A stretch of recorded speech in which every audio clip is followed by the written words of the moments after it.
wa ala alihi wa sahbihi wasallam. La haula wa la quwwata illa billah wa ba'du.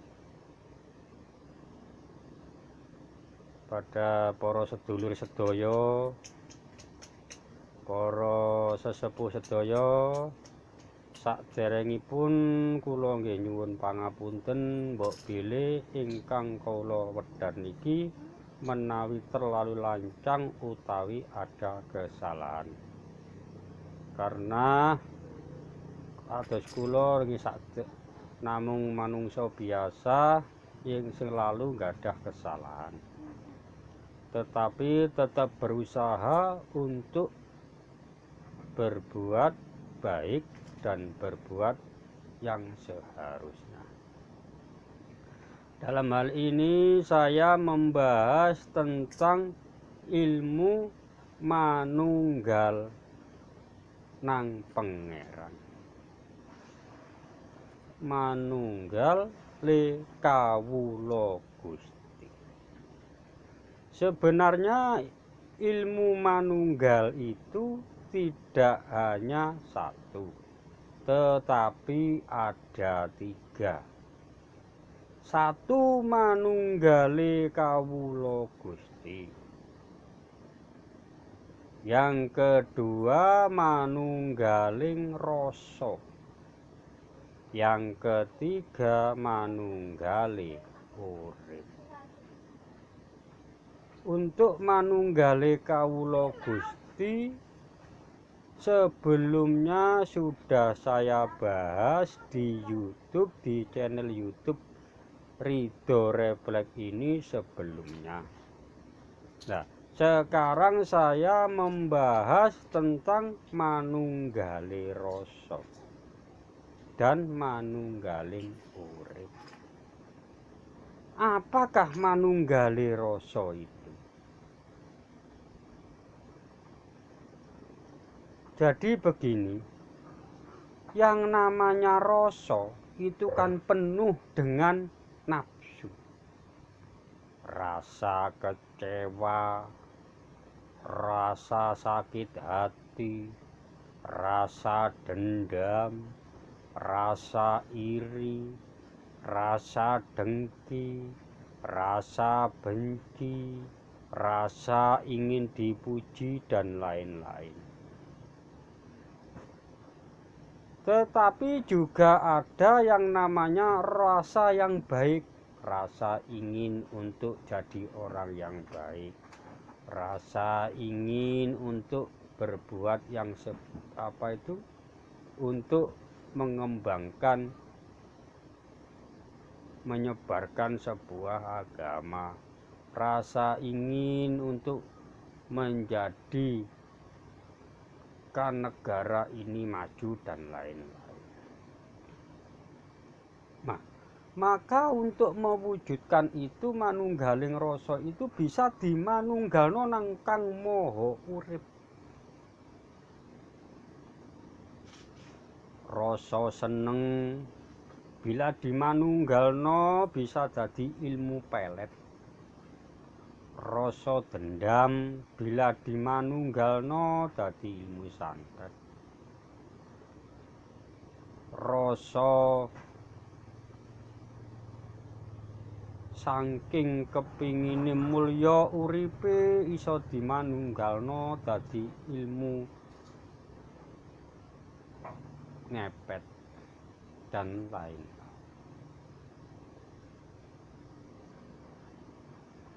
Tetapi dalam manunggal itu apabila tidak didasari dengan ketauhidan yang tinggi, hanya nafsu yang benar-benar jadi pangerane, nafsu sing benar-benar jadi panutane, akhirnya kita sering manunggal nanggone alam sing jenenge alam-alam sing ala, sing dadekno makhluk-makhluk sing jenis itu sing iso mujud.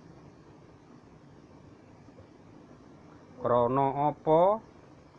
Krana untuk manunggal nang pangeran iku iku kudu bener-bener dibutuhkan kejernihan.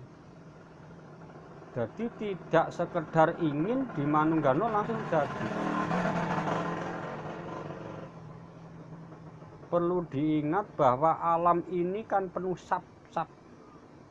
Jadi di alam kosong ini ada yang namanya virus, ada sejenis makhluk-makhluk goib. Makanya kita itu sering di tempat-tempat tertentu, bila kita itu membakar dupa atau wewangian, kita semedi, langsung makhluk-makhluk itu bisa berdatang. Bila kita itu bermain kuda lumping, makhluk-makhluk itu bisa datang untuk dimasukkan ke dalam jiwa seseorang, di dalam raganya seseorang. Ada lagi namanya yang namanya ilmu sejenis ilmu sabdo. Jadi apa yang diucap itu jadi. Itu karena apa? Karena makhluk jin ini sudah menyatu di dalam diri, di dalam dunia ini. Sehingga kita begitu mengucap, kita langsung proses. Apalagi orang-orang yang terbiasa melakukan ritual, sudah terbiasa melakukan manunggal sudah terbiasa melakukan hal-hal yang jenisnya spiritual.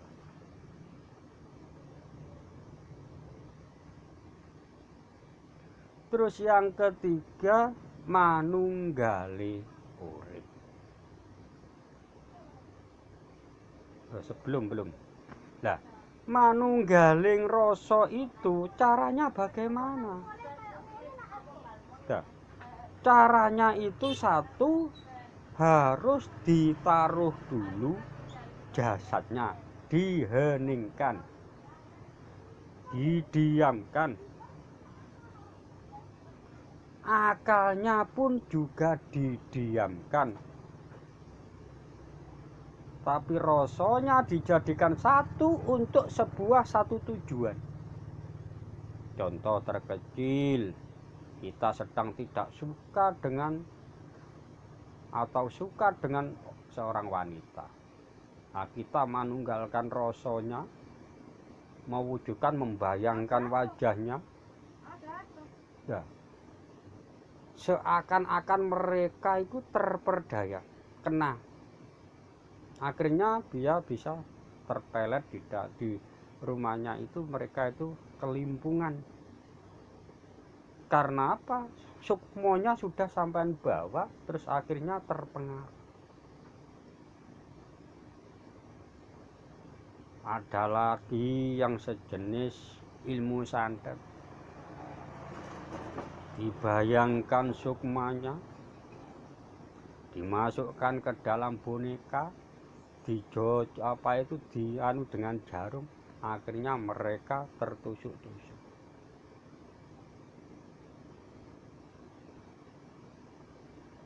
Jadi ilmu manunggaling rasa ini intinya juga bertempat di nafsu.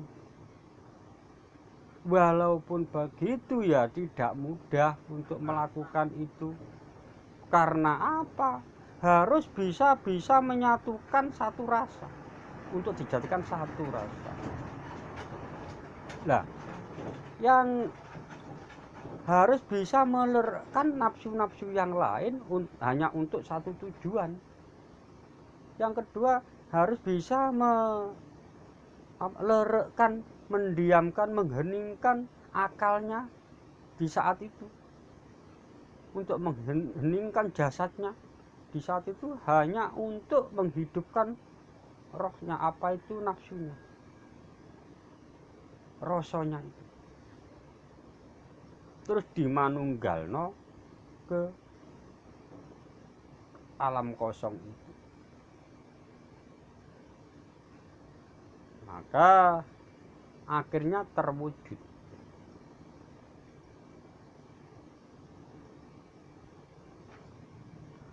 Yang ketiga, manunggale urip. Lah, kita hidup bisa seperti ini, bisa bernapas, tangan bergerak. Ini kan karena ada hidupnya, ada hayat, ada nyawanya, urip.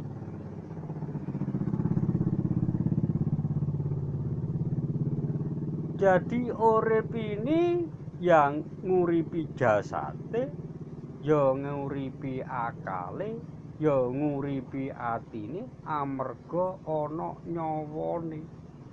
Yaiku Kang Maha Urip, bagian dari Kang Maha Urip yang ditaruh di dalam diri manusia untuk menghidupkan jasad seisinya ini.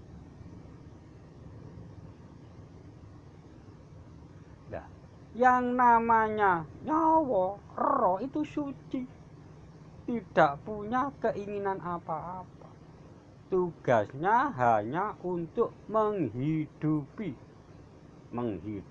jasadnya, menghidupi akalnya, menghidupi hatinya. Nah, seperti HP. HP itu walaupun programnya penuh, kalau tidak ada baterainya, kan ya tidak bisa apa-apa. Lah, terus setrumnya ini kan mengarah kemana-mana.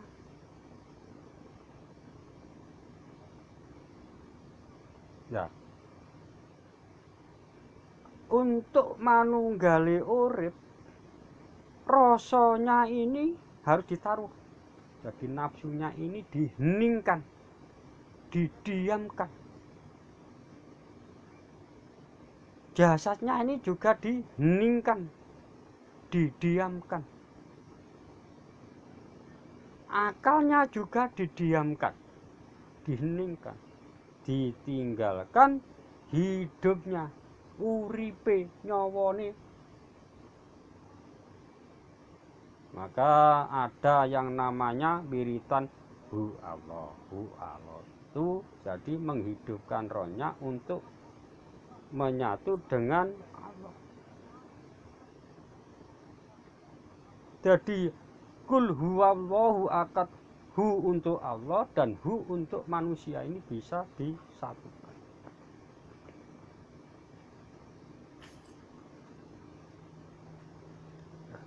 Kalau sudah benar-benar rohnya ini sudah manunggal nang Kang Maha Urip, hayatnya di dalam roh ini sudah menyatu dengan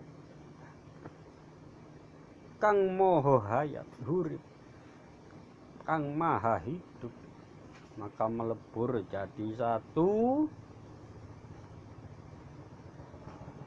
Akhirnya muncullah yang namanya nur mukamat. Nur itu pepadang, menyala. Akhirnya bagaimana? Jadi pepadang iki iso menyinari atine, menyinari rasane, supaya rasane nafsu iki ora diumbar, tapi digunakno sak mestine. Iso madangi akale.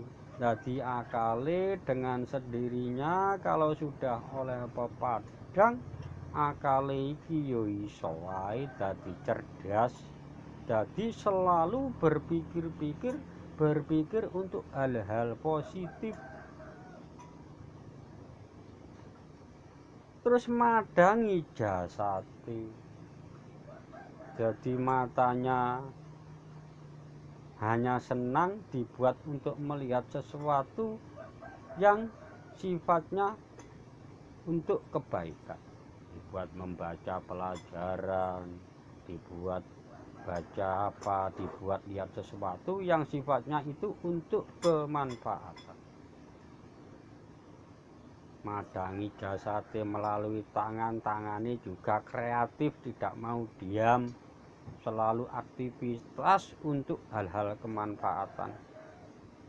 Madangi sikile, kakinya ini, jadi kalau ada sesuatu, ada kepentingan yang berhubungan dengan kebaikan, mereka itu langsung giat untuk berangkat.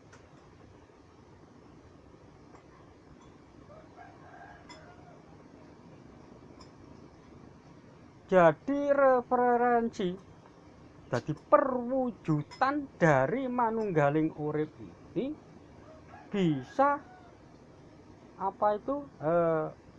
akhirnya itu bisa madangi akale, jasate lan atine sehingga mereka ini bisa manunggale kawula Gusti. Jadi kawulane itu bisa berbuat yang seharusnya, melakukan sesuatu yang seharusnya. Jadi mereka ini bisa mempunyai syukur yang sangat tinggi.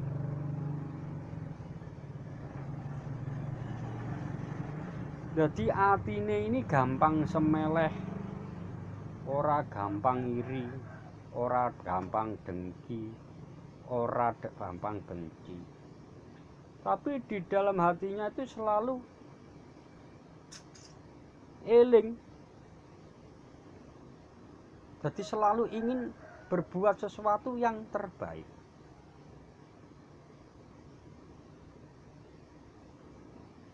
Terus akalnya juga begitu. Tidak didiamkan. Mereka itu selalu hobinya itu membaca untuk hal-hal yang supaya otaknya ini berisi ilmu. Jasad-jasadnya juga begitu. Dan mereka kalau sudah seperti ini sangat pandai memanfaatkan waktu. Tidak didiamkan hanya untuk berleha-leha.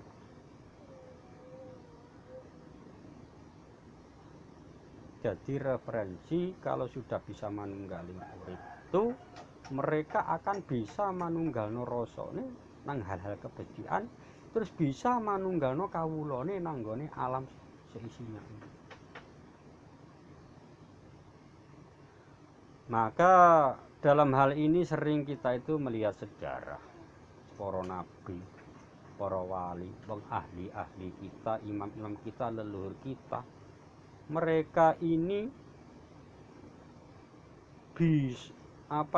bagaimana mereka itu sampai tirakat, sampai ke gua-gua, hanya ingin apa? Mereka hanya ingin bisa manunggalno uripe.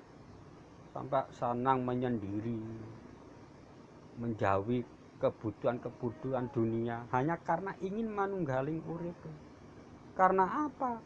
Karena kalau kita itu selalu melihat keduniawian, akhirnya rasanya ini juga kotor dan uripe akhirnya ada ketidaknyamanan. Maka walaupun begitu, kalau sudah bisa manunggaling urip tidak terus diam di atas. Jadi kalau sudah mengenal pangeran, sudah mengenal Tuhan, terus tidak diam. Diam di leha-leha di atas. Mereka punya kewajiban untuk mengamalkan ke dalam masyarakat untuk menjaga alam ini, yaitu untuk menjadi khalifah, benar-benar menjadi khalifah di dalam dirinya sendiri dan bisa menjadi khalifah untuk orang-orang sekitar, menjadi khalifah semua benda yang ada di dunia. Jadi kalau kita melihat sejarah para nabi sampai ke Gua Hira, sampai ke tempat-tempat yang sakral, ujung-ujungnya mereka pun juga turun ke masyarakat untuk berkarya, untuk berbuat hal-hal yang positif untuk masyarakat banyak. Para wali sampai direwangi, tirakat, turun gunung, naik turun ke laut, ke sungai, sampai segitunya. Hanya ingin manunggal nang Kang Maha Urip supaya uripe itu bisa murup. Nah, uripe iki ben iso madangi sakabehe. Madangi akale, madangi atine, madangi jasate, akhire iso madangi wong-wong sekitar.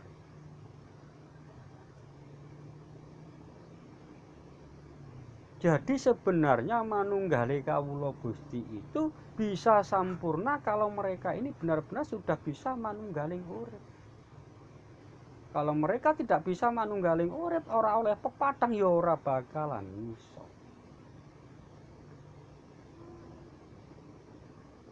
Sekian dulu keterangan dari kami.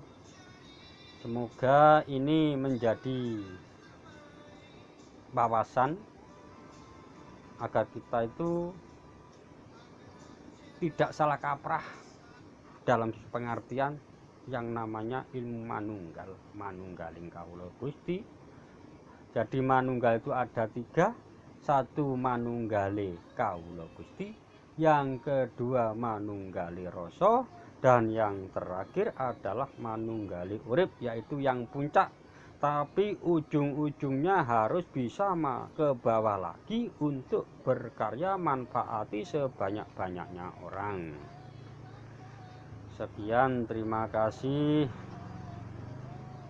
Dan sebelumnya saya minta maaf bila terlalu lancang. Minta maaf kepada teman-teman semua, sedulur-sedulur semua yang mungkin jauh lebih pintar, jauh lebih mengerti dari saya. Jadi kalau ada kesalahan, mohon dikoreksi untuk diberi wawasan biar lebih mengerti. Dan yang belum mengerti supaya ditelaah biar lebih tidak mudah saling menyalahkan atau bisa melakukan yang terbaik. Sekian, terima kasih. Wassalamualaikum warahmatullahi wabarakatuh.